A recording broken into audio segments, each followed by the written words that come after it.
All right. Put my glasses. So welcome to the Red Basin session, and I want to introduce my good friend, Kate Rawson, who is the author of Red Basin. Kate is a stage, television, and audio performer. She has narrated several audiobooks, including the Outlaws Scarlet and Brown series, which was written by Jonathan Stroud, who wrote Lockwood & Co. on Netflix, if people know about him.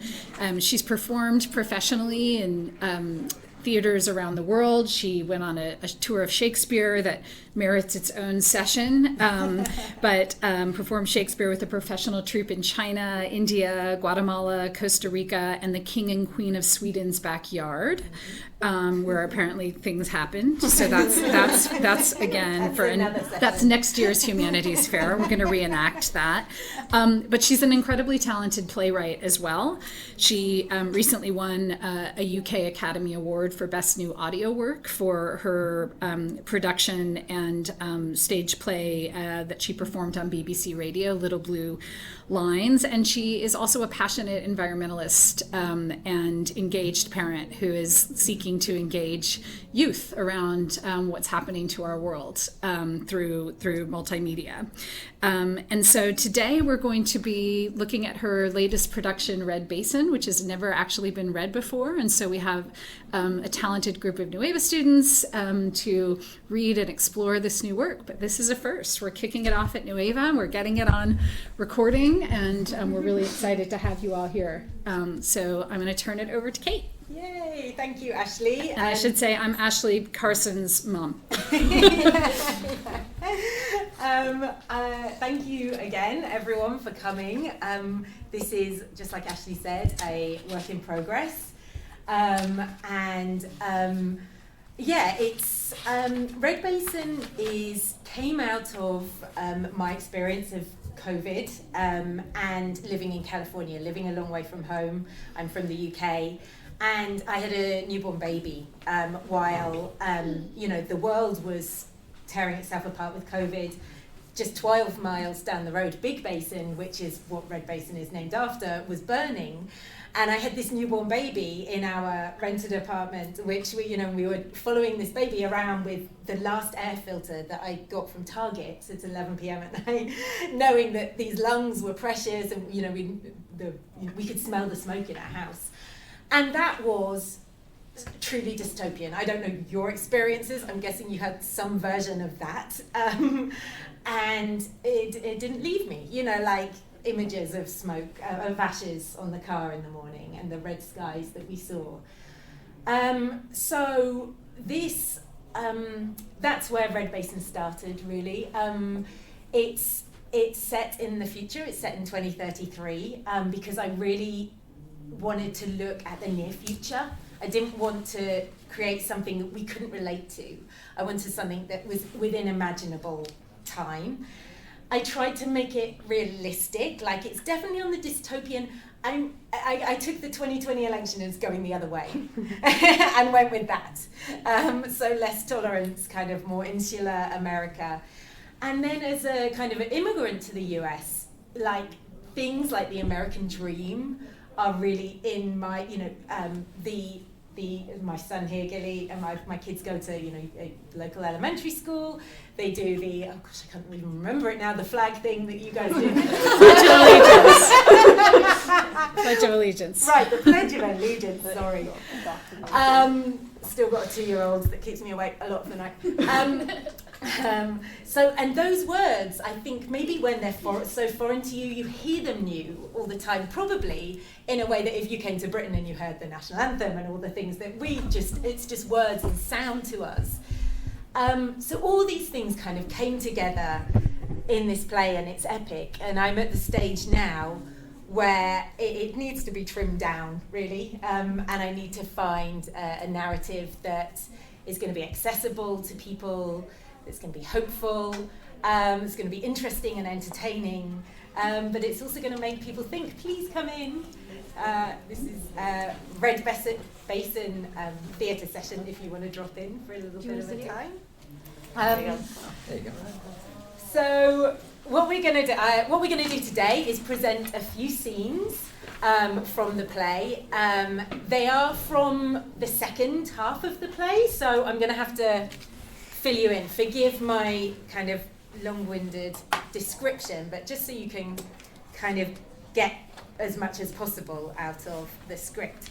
So it's 2033. Kellen, played by Lila here, is a marginalized teenager living in a polluted and deprived part of the Bay Area where school is still online and all the urban trees have been removed to prevent fire and cut costs.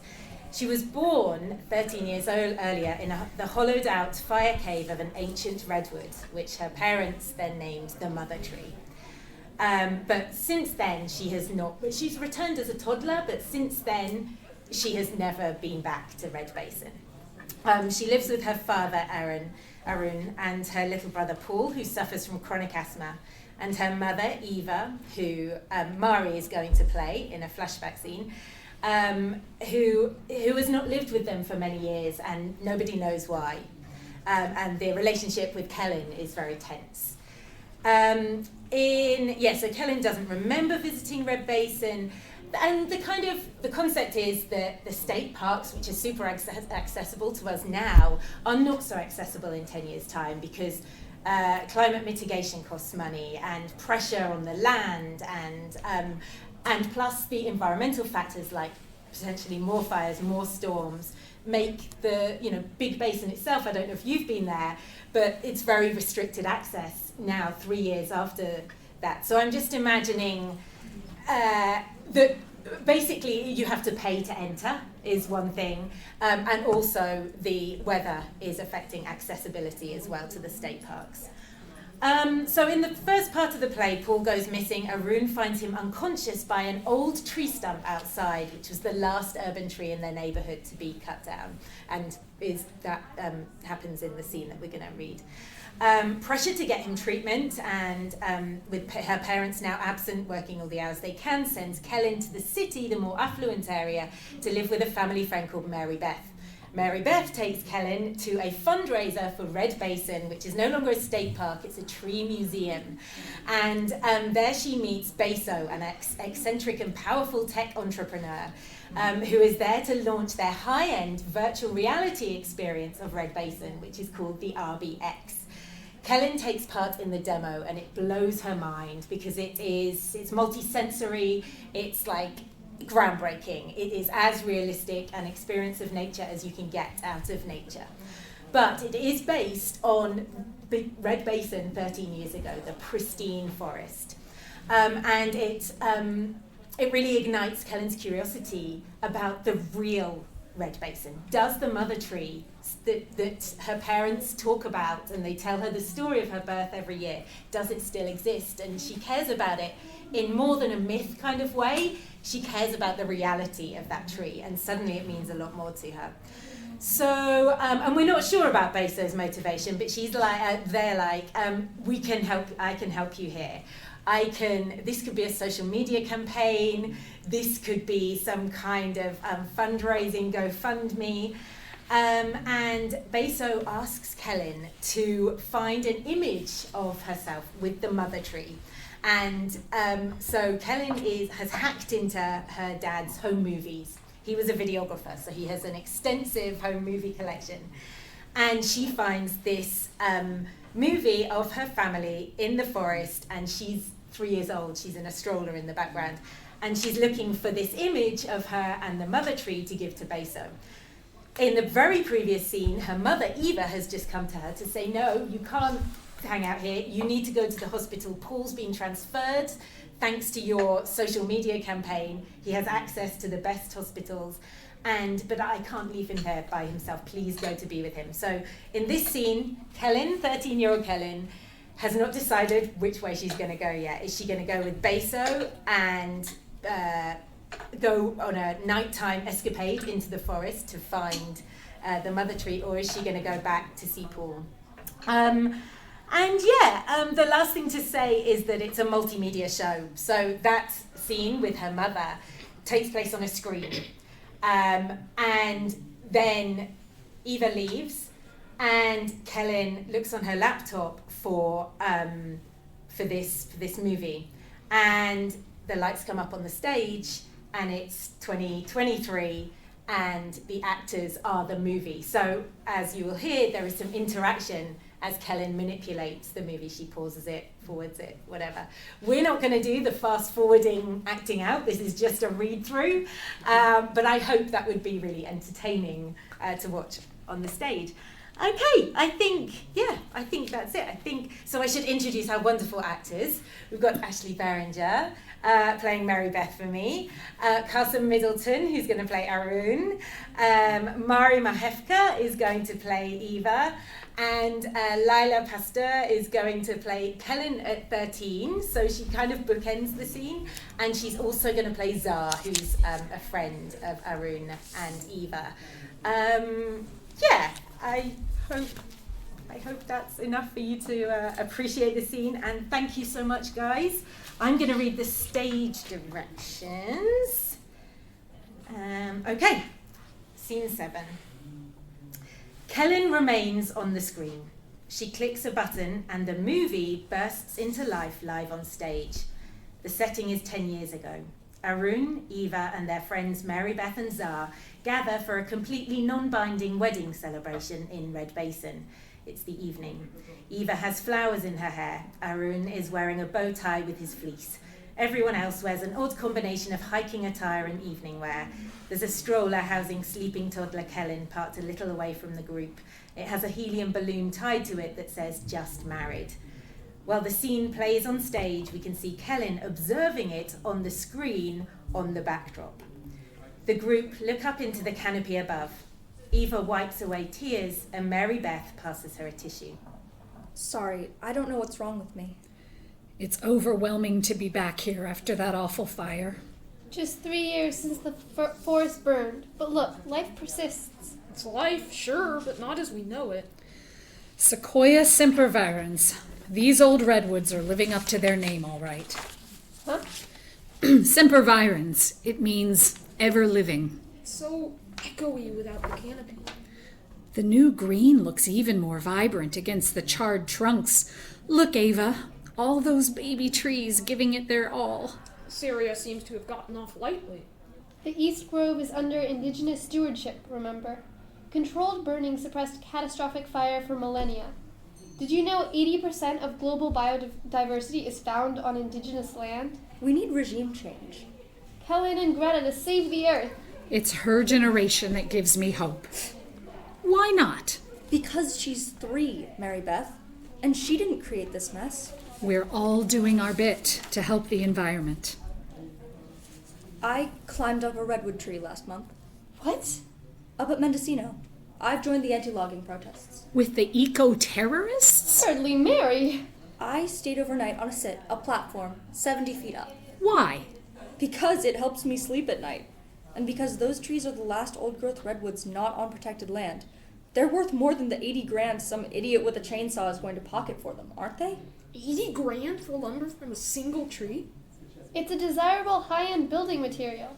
The fastest growing farmed redwoods literally don't measure up. It's more desirable in the forest. That depends on who you're talking to. Kellen. Let's just take Kellen for a moment. What will be left for her in 10, 20, 50 years' time? Exaggeration has never helped the climate movement. Yeah, all that exaggerating 40 years ago is definitely what got us into this mess. Toddler Kellen starts to cry. I hear an anger baby. What if the president has his way? Arun gets up to go to Kellen, but Eva stops him. I'll go.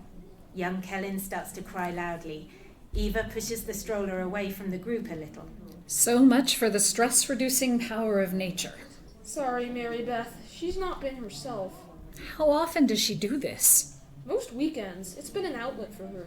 From what? Aren't we all a little traumatized after the last 3 years?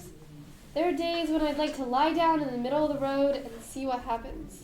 And disrupt the lives of ordinary people, just trying to do their best? I don't know. I hope now the park is open again it will help. The only tree left on our street in our entire neighborhood is marked for removal now. Laying electricity cables underground is expensive. Forest fires are expensive. 17 billion last. Team Kellen on the screen fast forwards the home movie briefly, and the actors move and gesture silently in double time until Wiped out 20 years of progress in one summer. Team Kellen fast forwards the home movie briefly, and the actors move and gesture silently in double time until Hashtag the dog ate my spectacularly accurate climate change report. Kellen fast forwards the movie until she spots Eva approaching the group. Toddler Kellen is asleep again in the stroller. Feeling better, Mary?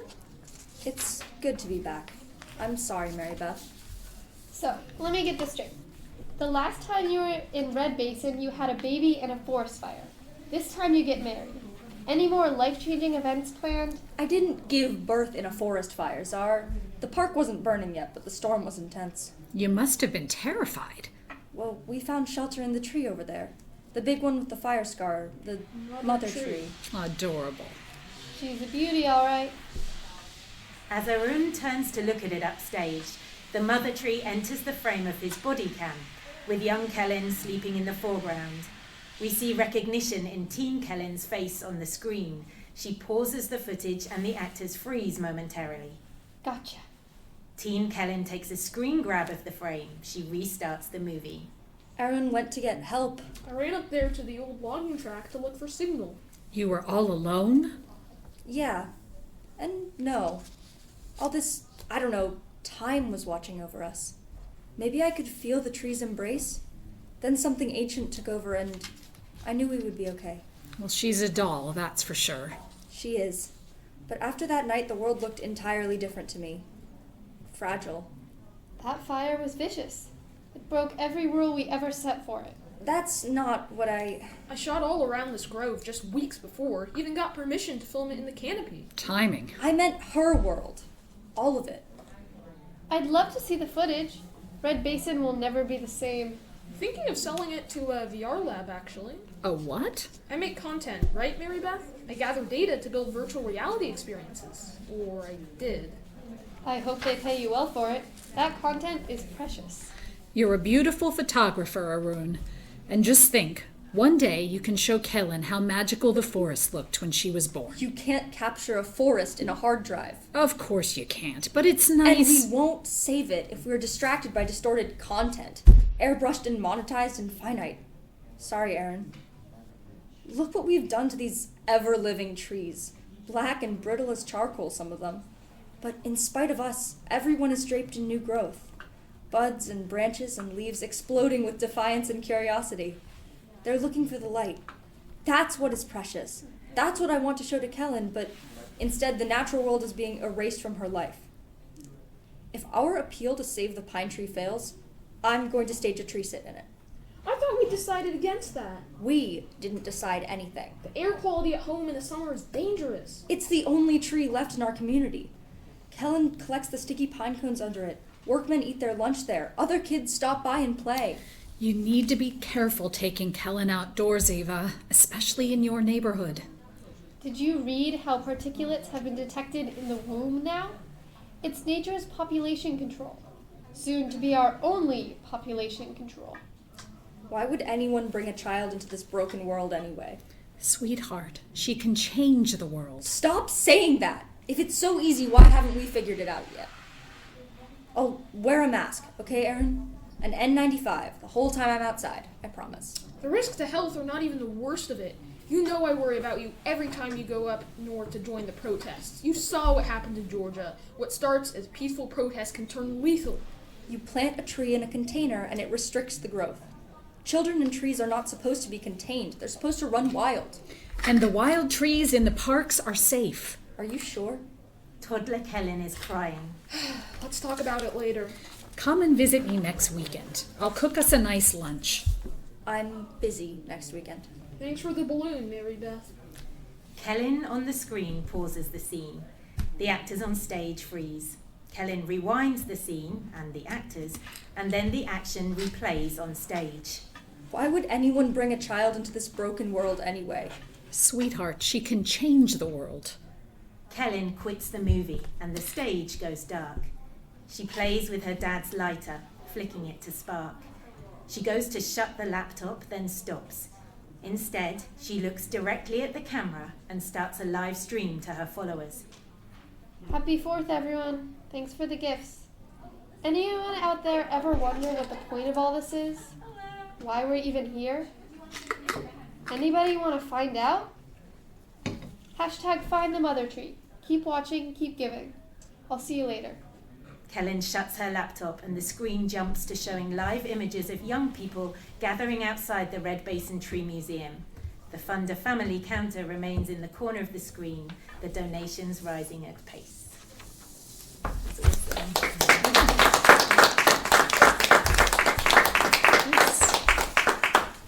Thank you. That was so brilliantly read and just such a pleasure for me to hear out loud. Thank you.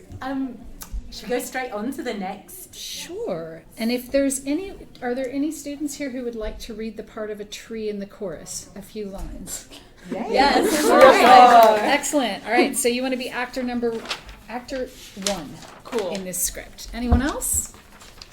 We've got another actor. Cool. I've got a script. You've got All it right. already. You're actor 1. Cool. Awesome. Gil, All do right. you want to? All Your right. choice. No, okay. Okay. I'll just, so this is, I have a If feeling. you need a reader, I'm happy to read. well, Carson, do you want to read the tree or do you want to hand it away? Oh, no, don't take it away from Carson's very able. All right, so I'll do You'll be actor actor 2. 2. Okay, Yeah, great. awesome, thank you.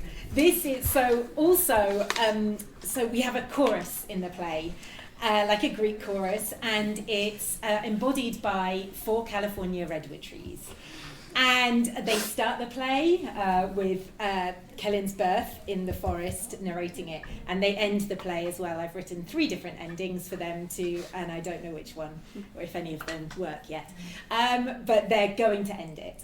And they're really important because they offer some clarity for the audience.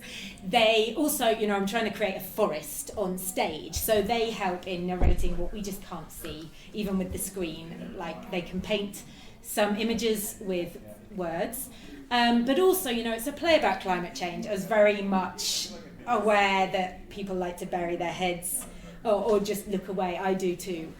Because I watch a lot of climate change things.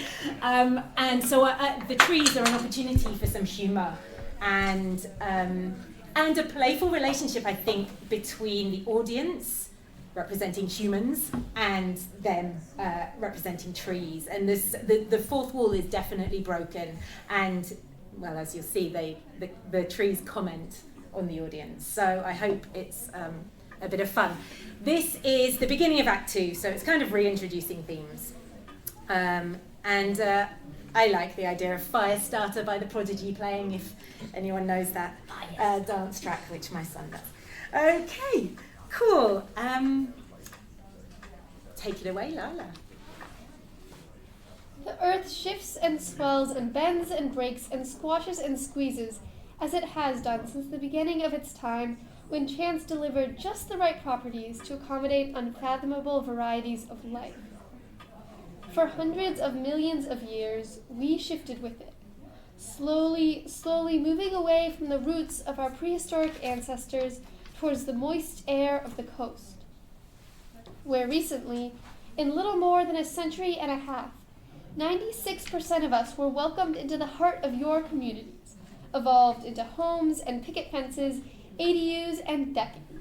We have built your American dreams. It's been a unique partnership. Our frictionless trade of gases, the gentle joshing for land, your innovative use for the liquefied remains of our ancestors. But we can no longer keep up with you. Even in danger, we live and die in the slow lane. So, we have gathered you here today to announce that we are logging out, that you have won, that we cannot compete in the human race. Rousing applause and standing ovation from the other trees. With. Huh? You mean we cannot compete with the human race? Whatever. Let them drain their own snopes. You know it's not an actual race, right? It's just a name for another group of intelligent and social organisms and their descendants. Actor 4 considers this new information.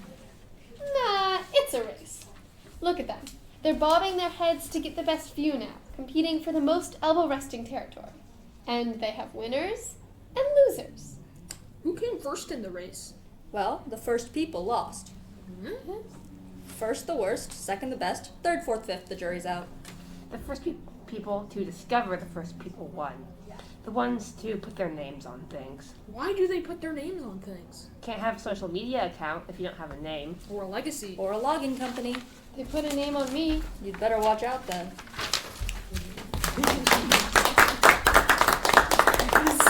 I love that it's called an arboreal interlude. It just makes me so happy. You know, yeah, like, and I noticed when I was labeling it that I was labeling it AI, and one of my ideas for the end is that the trees turn out to be AI, and like arboreal interlude and artificial intelligence is like. But I understand that's already been done in the overstory, which I haven't finished yet. Oh, you gotta finish it. Yeah. It's great.